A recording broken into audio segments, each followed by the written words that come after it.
Olá, meus queridos amigos, muito boa noite. Muito boa noite, gente, muito boa noite para todos vocês. Começando com muito carinho, mais uma pílula noturna, nossas pílulas inspiradoras noturnas, o bate-bola do bem. Deus te abençoe, muita luz e paz aí para o seu coração, muita luz e paz para todas as coisas que você faz na sua vida. Gente, você sabe, para poder participar é muito fácil. Entrem direto em contato com a gente, né? institutonamastê.com.br e manda sua pergunta aqui para mim. Tem uma pergunta muito importante, na verdade uma não, são várias, né? Ligada à questão de animais. Tem pergunta do tipo: Ricardo, eu não estou sabendo lidar com a eutanásia que eu fiz com o meu cachorrinho, mesmo sabendo que é irreversível. Tem a pergunta: quando o cachorro ou o gato desencarna e os outros animais, para onde eles vão? Como que funciona essa forma dos animais voltarem para nós? Então eu queria fazer assim um breve relato, gente, lógico, lembrando que a pílula é curtinha, é o intuito apenas de despertar em vocês o desejo de saber mais e de pesquisar mais sobre o assunto. Mas vamos lá. O que os nossos amigos espirituais nos falam? Os nossos irmãos animais, eles também estão em evolução tanto quanto eu e você, só que numa outra esfera da vida. E eles evoluem, eles encarnam, reencarnam. O princípio inteligente, que ainda está se individualizando nos animais, não possui livre-arbítrio. Então ele não sofre as consequências de escolhas erradas que fizeram, como nós, porque eles não têm consciência do que faz de certo ou errado, eles têm instinto.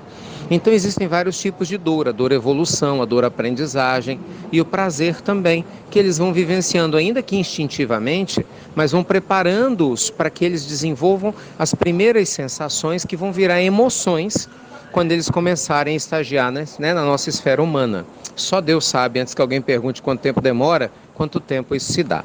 Fato é que tudo evolui no universo. Dito isso, quando o animalzinho desencarna, existem espíritos que são responsáveis por acolher esse princípio inteligente de todos os animais, de acordo com o seu nível evolutivo, com a espécie, né, com as suas características, e fazer com que eles reencarnem. Normalmente, gente, a reencarnação dos animais é muito rápida, não é tão demorada quanto a nossa humana, né? Então, muitas vezes o animalzinho fica de horas até alguns dias, e raramente, muito raramente, ele demora meses ou anos para reencarnar.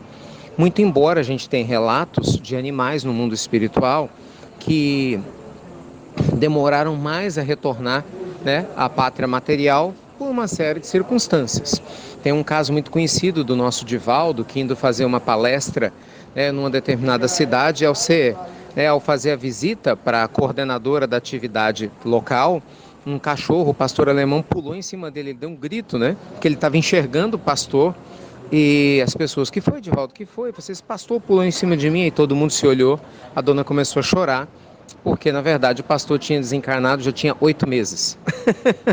Então veja, ele estava lá na casa com essa senhora. Então os animais podem ficar conosco algum tempo? Podem. Agora, por que isso acontece? Só Deus sabe, gente.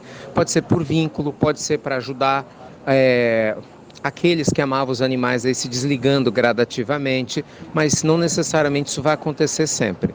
Então, o que muitas vezes acontece é que o mundo espiritual traz os animais que desencarnaram para nós, numa nova existência, no novo corpo, né? Por exemplo, o animal Chico Xavier voltou para ele um cachorrinho em 5 existências. O mesmo princípio inteligente, em raças diferentes, espécies diferentes. Então os animais evoluem, então confiem, porque o amor de Deus, né, sempre está junto conosco. E se você precisou praticar a eutanásia, eu sei que é algo dificílimo de ser feito. Nossa, e como sei, eu amo animais, tenho animais, sei da dificuldade que é.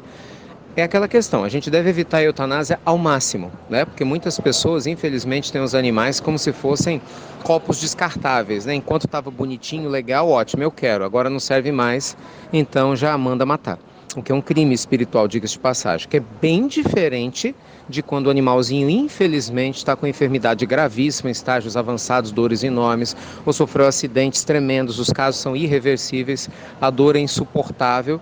E como ele não tem essa dor kármica que nós temos, então em casos extremos, única e exclusivamente extremos, a prática da eutanásia acaba sendo, digamos assim, permitida, entre aspas, sem maiores danos, né, para o animalzinho nem para o dono. Agora, para aqueles que podem evitar a eutanásia e deixar que a morte aconteça naturalmente, esse é o caminho ideal.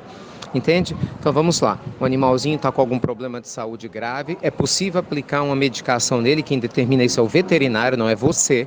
Então o veterinário identifica, vamos aplicar uma medicação no animalzinho, ele vai ficar sem dor, mas é irreversível esse câncer que ele tem, ou esse problema XY qualquer. Então, permite-se que ele fique sedado e a morte aconteça naturalmente, mas não você induzir a um processo de desencarne, tá bom? Gente, como eu disse, os temas são complexos, todos eles, né, merecem um aprofundamento. Nossa pílula é curtinha.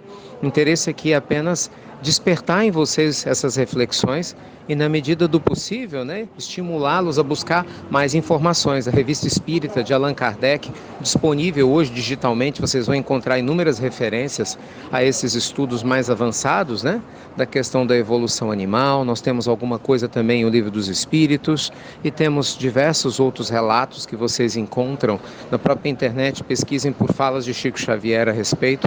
Eu tenho certeza que vocês vão encontrar o consolo que todos desejam, tá bom? Beijo enorme no seu coração, muita luz e paz. E estou me lembrando aqui, o nosso irmão Marcel Benedetti de São Paulo, já desencarnado, um grande veterinário, e escreveu, né, muitas obras e deixou um vasto conteúdo nessa linha, que vocês acham também no YouTube, para nos auxiliar a entender esses desafios que todos passamos com os nossos irmãos animaizinhos. Beijo enorme, viu, gente? Aguardo vocês amanhã no nosso tratamento à distância às 9 horas. Fiquem com Deus, luz e paz e até breve. Até muito, gente! Muito breve.